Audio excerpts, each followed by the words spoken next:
Kung plano nyo mag-celebrate ng Valentine's Day pero ayaw nyong pumila ng mahaba sa labas at makipagsiksikan, tayo na lang yung magluto dito sa bahay. Mas tipid, convenient, at mas intimate. Ito yung mga araw na di natin dapat pinapalampas ng basta-basta. Kahit simpleng effort lang, simpleng pagsasalo at kwentuhan sa mga naging milestone nyo sa buhay. Okay na yan at magiging masaya na yung mga partner, jowa, or asawa nyo sa mga ganun.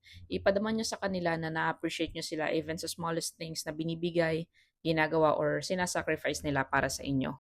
O siya, masyado na yata akong maraming sinasabi. Basta ang point lang, give importance and love sa mga partner nyo kaya ipagluto nyo na rin sila ng ganito. Yung ingredients at way ng pagluluto, pwede nyo namang sundan to or mag-isip kayo ng way nyo kung paano nyo gusto i-celebrate yung Valentine's. Pwede kayong lumabas, manood ng sine at gumala or pwede rin naman yung ganito na sa bahay lang para mas tipid at iwas hassle dahil marami rin yung gustong mag-celebrate at kumain sa labas.